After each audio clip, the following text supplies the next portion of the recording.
Hi, and welcome to episode 3 of ZoeCast. My name is Crystal Serlak, and today is going to be a much shorter podcast than normal. It's been a really long time since I recorded episode 2. I think that was in late August or early September, and it's now almost mid-November, so it's been a long time.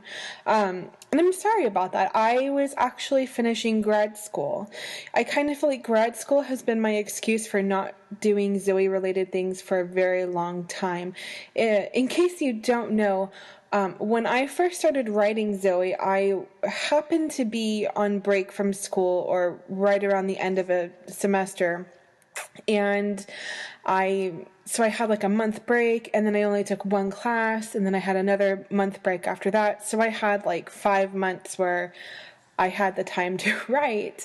But yeah, after that I was back in school full time, and I actually just finished. I finished just a little over a month ago. I did my thesis presentation, and yeah, I just received an email the other day saying that my diploma is being mailed to me. I'm not taking part in any official walking ceremony for various reasons, but yeah, so school's no longer an issue to keep me from writing Zoe. The only other issue was finding a job, and that has been very, I found one, and it was a very fortunate circumstance under which I did. So while I'm waiting for that job to start, I figured I would devote all this time to updating the world of Zoe Thanatos, from the book to the website to the Zoepedia and ZoeCast. So that brings us to today. Alright, so like I said, this isn't going to be a very long podcast. Today I'm just going to go over a few things, and I made some notes to stay organized because that's been a problem. I tend to go off topic, so hopefully that won't happen this time. Okay, so the first thing is the website ZoeThanatosNovel.com has been completely redesigned. Now, before I was using kind of like a standard WordPress site, and it had a form, and it had all these bells and whistles, but it really wasn't working out for me. And while I loved the idea of having a form, I just could not devote the time to it that I wanted to really make it into anything special, and it was attracting a lot of spam bot accounts, and I was getting like 4 emails a day about that, and it was kind of annoying. So long story short, there's a brand new blog and a brand new web design, and you can go to ZoeThanatosNovel.com.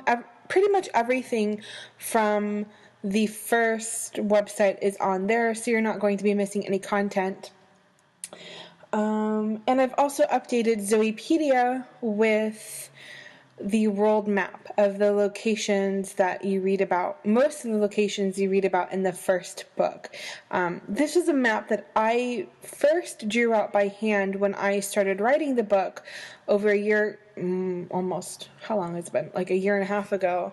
And it helped me remember what I called certain buildings and whatnot, like the government complex and the throne room, and it just helped me remember those names. Anyway, so that's up there now. You can explore that. That's going to be a dynamic page. It's going to be changing and updating as the second book is written and developed and published, which I'll get to in a few minutes. And it's something that I hope to really make more interactive, but all in good time. Alright, so if you haven't checked that out yet, please do. Again, that address is ZoeThanatosNovel.com. And also there's a new blog that you can look at, and let me know what you think. I'd love to hear. Okay, so the next kind of thing I wanted to bring up is kind of this poll question I just posted on the blog today, and it's about iBooks. If you have an iPad, you're familiar with iBooks. It's the iPad version of ebook. Like how on the Kindle you have EPUB files. Actually, I think EPUB is something else. EPUB is like a general file name. Kindle has its own. I think it's AZN or something else. Anyway, that doesn't really matter. I'm kind of interested in making an interactive version of the book, with photos and kind of like facts about the book, a little kind of like behind the scenes, kind of incorporating ZoeCast and Zoepedia in the book itself so that you can have a more interactive experience while reading, and also including artwork that I've made pertaining to the story and photos of the real places that exist in the first part of the book, such as Potato Harbor on Santa Cruz Island, or the Ventura Harbor, the restaurants that they eat at. Those are all places that actually exist. I've been to them. They were the inspirations for writing or including them in the story. So I can definitely include those in the book. It's something I'm working on just to kind of see how it's going to turn out. I'm not putting it together with the intention of publishing it right now. And so I have a poll up on the blog on ZoeThanatosNovel.com. If you have an iPad, or even if you don't have an iPad, please take it. I'd like to get some feedback to see, is there any interest in this? Is this something that you would want to view? Just to kind of gauge if it's something I could publish in the future. Excuse me. So please do that. Okay, next on my list is about Zoe Tweets. Now, this is a fairly new thing that I started doing within the last month after I finished school, and it hasn't been on a regular basis yet, but starting today will be. So let me just give you kind of an introduction. Twitter, not that you need an introduction to Twitter, most likely. I have my own Twitter account. I'm at Crystal Serlak. Please feel free to join or to follow me. I'm interested in Twitter as a platform for storytelling. I use it as a platform for promoting my books, at least a little bit. But I was also interested, I did some reading on others who have had storytelling situations on Twitter, and I kind of thought, that's really neat. Why don't I try that with Zoe? You can buy the book for $3.99 in ebook format from Amazon, but on Twitter, I'm essentially tweeting the almost 84,000 words of the book and essentially giving it away for free. The caveat is that you have to read in Twitter format. It's not released all at once, so there are some as I said, caveats that make it a little less of an easy reading process, but I think it's an interesting reading process, and I'm kind of curious to see where it goes. Now, like I said, I didn't have a schedule for it before. I was just kind of deciding, okay, today I'm going to, tweet chapter 1, or today I'm going to tweet chapter 2, and it was very random. But I've decided a set schedule would be best. So, starting today, Zoe Tweets will happen every Tuesday and Thursday at 4 p.m. Pacific Standard Time. That's in about 31 minutes from now, when I'm recording now, not when you're going to hear this. So tune in on Thursday. And you can follow along at Zoe Thanatos, and I'm tweeting one chapter at a time. And while this is kind of doing double duty, because it's giving me the opportunity to do something that I couldn't do when I first published Zoe. Now, if you've read the book, you've seen, embarrassingly enough, there are some spelling errors peppered throughout the book. I edited the book several times, but I was kind of under a time crunch, and, when you spend that long writing something that big, you sometimes tend to lose sight of your own mistakes. And what I mean by that is, I would go back through and read what I wrote, and I literally could not see misspellings. I just happened to miss them. I don't know why. There's some kind of weird, like a blindness or something. So the tweeting, it's not just me copying and pasting every line. Obviously that doesn't work, and I can't eyeball 140 characters, including punctuation and spaces.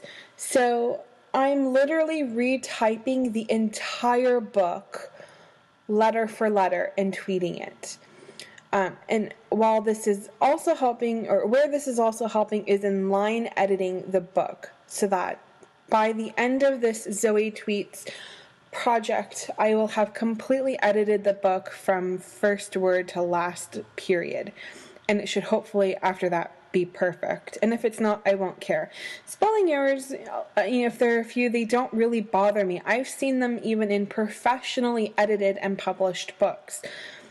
It's just kind of a fact of life. And if it bothers you, I'm sorry. You're always more than welcome to tweet me about it and point it out. I wouldn't mind if you did that at all.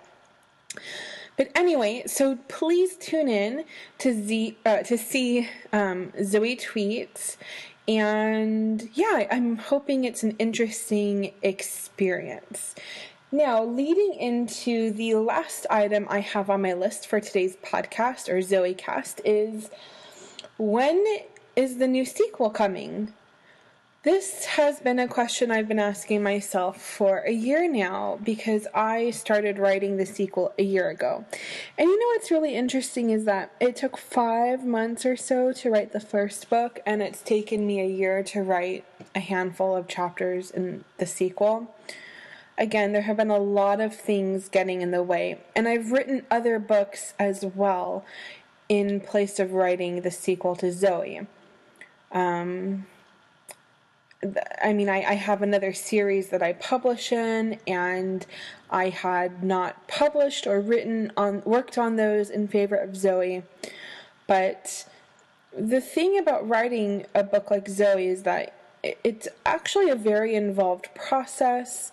I do not have an encyclopedic memory of everything I've written, so I'm constantly having to go back and reference things. I wish I had an encyclopedic memory where I could just remember everything. Sometimes I think I do and I get a fact wrong, and I don't want to be the author who doesn't remember the canon of her own world. So it's just a very involved process. There's a lot that goes into it, but I am working on it. I was even up until 3 o'clock this morning writing it, and I'm very much hoping to finish it. I was hoping to finish it by the new year.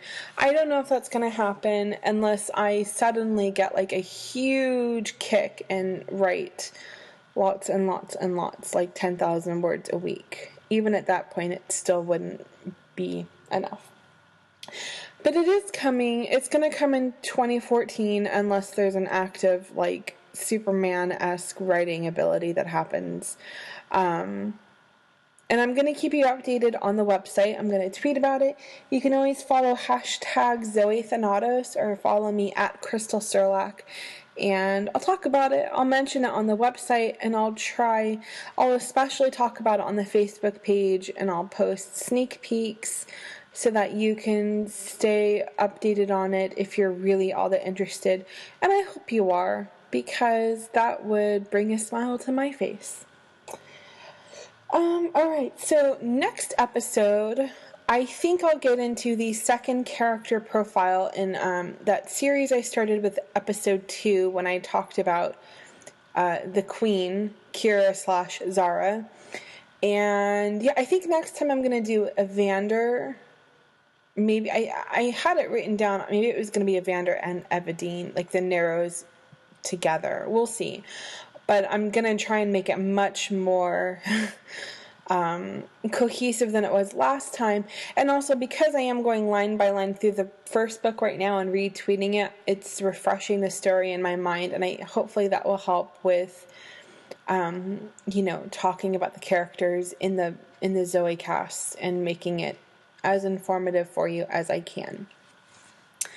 Okay, thank you so much for listening. This is actually longer than I thought it would be, but 10 minutes less than the last one, so that's good. If you have any questions or comments, or you just like to say hey, please feel free to leave a comment below. If you're seeing this on YouTube, leave a comment. I'll definitely thumbs it up and get back to you and reply. You can email me. You can find me on Facebook, Zoe Thanatos, or facebook.com/Zoe Thanatos novel, or facebook.com/Crystal Serlak. You can see the spelling of my name on the book cover itself. You can buy the book on Amazon.com. I'm not sure if it will be coming to Smashwords or any other channels anytime soon, because Amazon just sells better.